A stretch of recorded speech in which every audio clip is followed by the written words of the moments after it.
Magandang araw sa ating lahat. Nandito muli tayo sa Kasarapan, kabutihan ng kabuti. Praise God kasi season 2 na tayo ngayon. Minsan.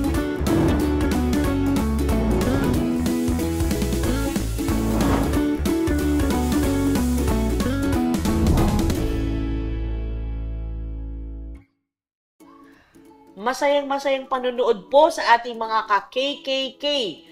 Kasarapan, kabutihan ng kabuti.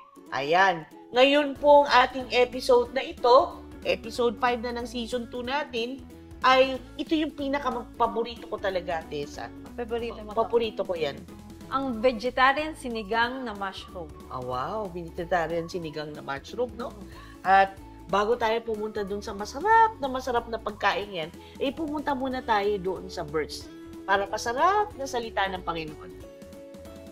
Mababasa natin sa Isaiah 40:29. He gives strength to the weary and increase the power of the weak. Sa panahon na napapagod tayo, ang sinasabi sa atin dito ay tayo pumunta sa Panginoon at tayo dumepende sa Panginoon. So kahit na ano pang bigat ng ating nararamdaman, Sa ating problema. siya yung tutulong sa atin. Ang sabi rito, di ba? He gives strength, di ba?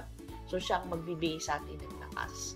So wag nating kakalimutin. So mga pagod na, lapit tayo sa Panginoon kasi siya ang magbibigay ng tunay na lakas sa atin.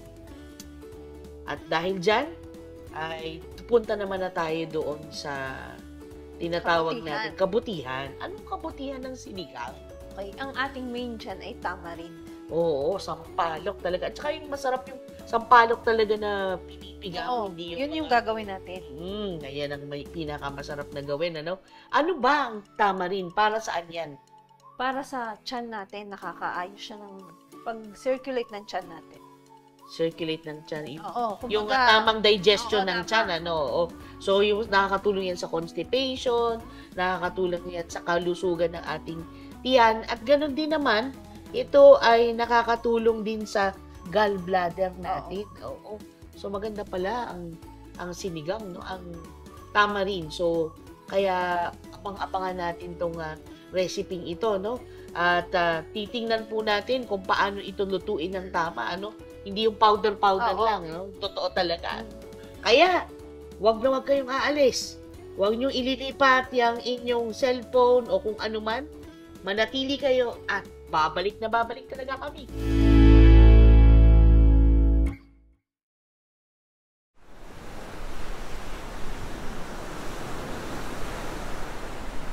Sometimes, trials are like big waves.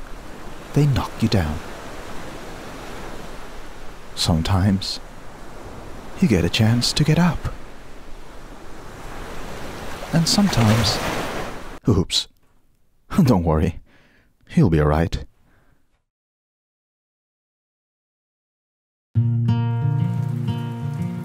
I was once in the Chinese city of Shanghai. It was a rainy day as I looked out from my 10th floor hotel window. Beneath me, colourful umbrellas without legs were scurrying to and fro. Where were they coming from? Where were they going? Under each umbrella I imagined a father, a mother, a grandfather. Did they know about Jesus?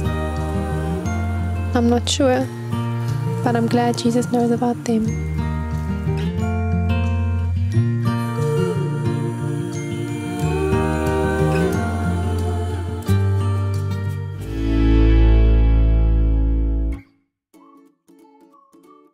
Welcome back po tayo dito sa KKK, Kasarapan, Kabutihan ng Kabuti.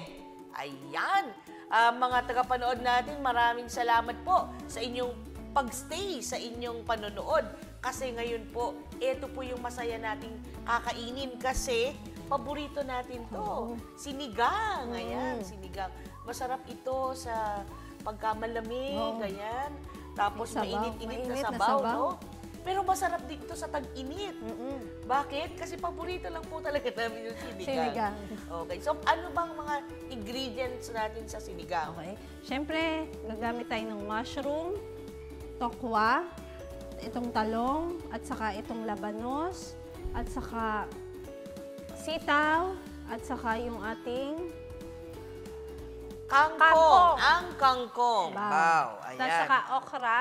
At syempre, may luya tayo, bawang, sibuyas, at saka lagyan natin ng patis, pampalasa, saka mantika, at saka meron tayo ditong mushroom powder, salt and pepper. Tapos ang gagamitin nating pampaasim dito ay ang Sampalok. Sampalok. Kanina pinag-usapan natin yung benefits ng ng sampalok, sampalok. di ba?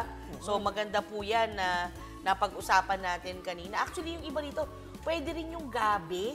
Oo. Pangpalapot ng sinigang mo, pwede rin yun. Oo. Para malapot-lapot. Malapot-lapot. Pero dahil itong sinigang natin, parang naka-gear siya pang camping, Eddie. Ano tayo, yung mga simpleng sinigang. Okay. sige. So, Okay. go. So, paano ba ang una natin gagawin dito? Okay. Okay. Lagyan natin ng mantika. Okay, mantika. Tapos ang maganda dyan kasi, pang camping. Alam mo yung pagod na pagod ka na. Minsan gusto mo naman mainit na sabaw, diba? Oo. Tapos, alam mo akong pagka-camping, minsan, sa gabi, nagagaroon kami ng yung game, yung parang war games. War games. maganda rin yan. Sa gabi, di pagod na pagod. Ako, masarap kumain ng ng sinigang. Lalagyan muna natin siya ng luya. Luya. Yung iba hindi nagluluya sa sinigang, pero masarap din po yung luya sa sinigang. Oo. Ayan. Laging may masarap laging luya. Oo. Buti na lang para tayong mahilig sa Luya. luya. Okay. Pagkatapos, habang pinapaano natin yung luya, Lagyan natin ng lagyan natin ng sibuyas, sibuyas, saka bawang. bawang, ayan. Oh, yan. Sarap yan. Tapos, syempre, lagyan natin ng Paminta. paminta. Ito, paminta. Yan. Lagyan na natin ng asin Asin. para Ayan. mamaya. Tapos konti lang na mushroom. Kasi meron tayong Totoong, patis. tsaka patis. Oo. Ayan. Mas lagay na natin yung mushroom para maluto. Para maluto yung mushroom. At the same time, magigisa talaga siya ng lalabas lalo yung flavor ng mushroom natin, ano? Oo, sa ating sinigang. Itong sinigang kasi marami itong nutrients na masasarap, no? Oo. At the same time, masustansya, no? Halimbawa, ito, Labanos. alam mong labanos, maganda ito sa expectorant. Maganda yung expectorant. Ito, marami na tayong Oo, sinabi sa sa talong. talong. So, hindi natin. Ito, ang kangkong. Kangkong. Alam mo ba kung anong maganda ito? Maganda ang kangkong dahil sa maano rin siya sa calcium. Oo. Potassium. Actually, ang kangkong, ang sabi nga, ang kangkong ay pwede siyang katumbas ng orange, ng milk. Oo, yung nutrients niya katumbas. So, saktong-sakto. Akala natin yung kangkong, ano lang yan, parang tinitake for granted natin. Ayan. So, dapat pala, huwag natin i-take for granted ang kangkong. Ayan. Ganon din yung ating mga mahal sa buhay, huwag natin i-take for granted. Kaya yan. Kasi, marami po siyang nutrients. Okay. So, ang bango na ng Diba? mushroom natin. Oo. Ayan. Tapos, pagkano niyan, lalagyan na natin siya ng itong mga to. Okay. Yung Yung- mga gulay. Oo. Gulay. Kasi So, yung ang talong. huli, yung Ito ang huli kasi ang mabilis pag may maluto. sabaw na. So, yung talong, yung labanos, tsaka yung okra, at yung Saka sitaw. sitaw. Again, sabi ni Chef Desa, ang sitaw luto na kapag sobrang green. Yung makintab na green, ayan, pwede. Pagka nag-ano na yan, ibig sabihin luto na. Luto na siya. Tapos tatakluban muna. Tatakluban muna Ayan. natin, tapos lalagyan na natin ng ang- tamarind. Tamarind. Paano yung pinili natin tamarind? Ang Ayan. tamarind natin, syempre, meron na tayong nilaga na natin siya. Yan. So, ang tamarind, ang ginagawa po dito, ilalaga. O, ilalaga mo siya. Tapos, pakita Ayan. natin yung laga natin, o pakita natin dun sa camera. Yan, nilagang tamarind. Tapos, Tapos, i-strain mo lang siya.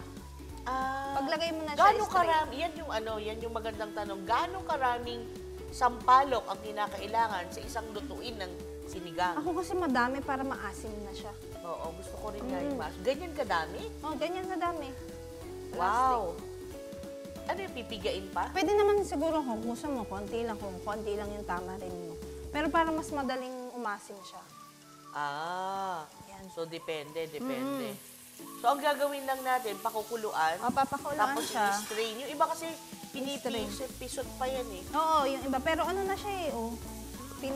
Yung sa'yo, kaya madami, hindi naman kailangan ng pisot-pisot. Pisot-pisot na siya eh.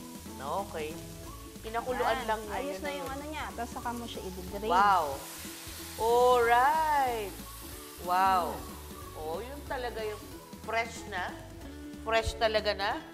Sinigang. Sampalok. Oh, yan. Tapos saka mo siya lagyan pa ng tubig. Bako lang. Lagyan mo ng tubig. Wow. Yan. Okay. Ayos ah. Ayos.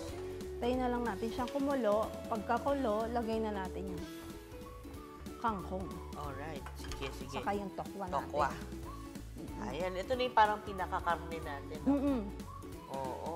Ayos. Tapos yung pampalasa na lang natin to. Patis. Pero to, vegan patis. Vegan patis. So, may vegan patis po tayo makita. Soybeans. Soybeans Para ang siyang gamit. soybeans. Oo. Di ba ang toyo, soybeans din ang galing Oo. yan. Soybeans din. Ayos ha. Pwede ibang klaseng pampaalat. Yan nga na kaganyan na rin ako na soybean din siya. Oo. Hindi malansa. Oo, hindi siya. Hindi siya malansa. Para rin Pero siya sa toyo, pero may, alam mo yung sobrang alat lang siya. Oo. Parang patis din siya. Patis din talaga siya. So, yun yung pampalasa natin ng konti Oo. doon. Yung iba pong ginagawa dito pagka vegetarian na sinigang, ang ginagawa po ay nilalagyan ng seaweeds again. Oo. Para doon sa Para kung gusto gusto ng ng isda. fishy taste. Kung ayaw mo naman, pwede Oo. na po ito. Ayan. Ayan. Uy. Nakulo na rin siya. Nakulo-kulo na. Ayan. Bango na niya. Wow, bango-bango na. Oo. Saka pwede na natin siya lagyan nito. Saka na ilalagay Oo, ito. kasi ano na siya. Ayan. Saka lalagyan ng patis. Patis, pampalasa. Pampalasa. Ayan. Masarap. O di ba wala pang less than 15 minutes? Maluluto na natin yung ating sinigang. Ang sinigang. Bao. Bao. Ayan. Tapos lagyan na natin ng So, lagyan lang ilan natin yan? Gawin ko, dalawa lang siya. Dalawa Kasi lang, malasa para naman hindi siya. masyadong Tapos maalat. pag gusto mo naman, pwede mo naman Walang lagyan. idagdag, Tapos may kalamansi ka. Ayun, naku, ang sarap nun. Sausawan, kalamansi, tapos patis, ano? Diba? Ayan, oy. Ayos. Tatakloban ulit natin. Taklo ba natin? Malaking bagay yung mga luto-luto tinatakloban. Oo, kasi parang nagse-circulate lang siya dun sa loob. Tapos yung nutrients lang niya, nandun lang siya sa loob. Ayos. Okay. Kasi di ba, pagpapalambutin mo siya, yung nutrients niyan, nagse-circulate lang sa loob. Pag lang yan dyan, nag-e-evap lang siya. Okay. Kaya magandang Oo. nagse-circulate lang siya. Sige. Marami kasing iba't ibang klaseng sinigang, no? Ang kilalang-kilala yung sinigang na bangus, na ano yun, yung belly, o yung mga salmon. Ganyan, meron din silang palukang manok, at saka yung mga hindi natin kinakain na ibang sinigang. Pero sa vegetarian, pwede pala mushroom yung ingredient mo na main, na para siya yung magpapasarap ng iyong sinigang. Tapos may tokwa pa. Tapos may tokwa pa, para yan naman yung protein natin, no? May protein. So again, complete meal siya. complete meal pa rin siya. Kasi may gulay na siya, may proteina, tapos may sabaw pa. Oo, may sabaw pa. Actually, yung sabaw yung pang-superpower natin. Para dun sa mga nagugutom na dyan, hold lang. Yan. Tayo ay babalik at tayo ay kakain. Lalagay muna natin yung Ayan, okay na yan. tokwa. Tapos, lalagay na natin siya ng tokwa. Yung tokwa halos luto na ilalagay natin kasi prito siya na. Yan. Para hindi rin siya masyadong soggy. Hindi pangit siya. Yan. Para malasa pa rin siya. Ayos. Okay? So, okay na yan. Tapos, Malasa na yan. Kasi may patis naman tayo eh. Alright. Okay? Okay na yun. Oo. Oh. Ayan. Ayos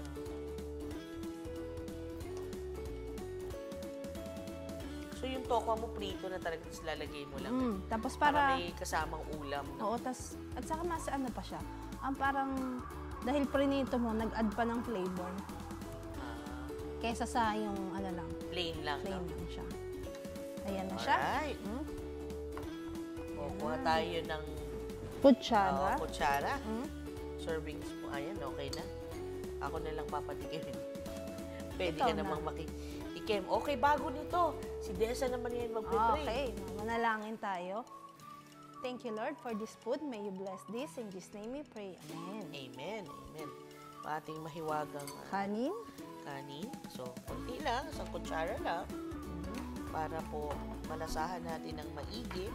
Ang ating, anong tawag natin dito? Sinigang. Sinigang. Ayan. So, Ayan. tapos meron tayong ganito at saka talong. Ayan. Kalamansi. Alright, kalamansi. Lagyan na natin ng kalamansi ito. Para okay na okay. Okay. Sige po.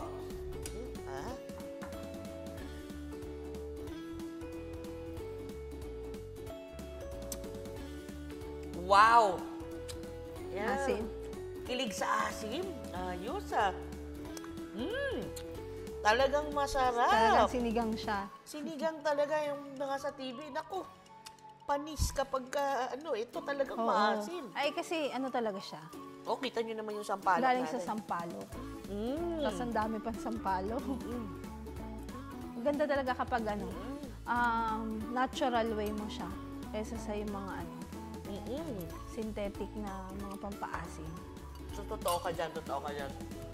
Yan, walang preservative, wala tayong ginamit na ano. Sobrang sarap po. Kung gusto nyo talagang kiligin sa asim, ay talagang gamitin natin ay sampalok talaga. Oo. Panalong-panalo po tayo dyan. So, nakatikim na naman tayo ng isang KKK, kasarapan kabutihan ng kabute. Masarap to actually sa Oo. prito eh. Oo, prito, Ano masarap. ang next week natin? Ang next week namin ay vegetarian ukoy. Okay, fritters. Napak na. Vegetable Mushroom fritters. and vegetable Fritters. So, huwag Sakto kayong yan, mawawala. sakto. Oo. Huwag po kayong mawawala. Okay po natin, next po natin sa ating KKK, Kasarapan, Kabutihan ng Kabute. Hanggang sa muli!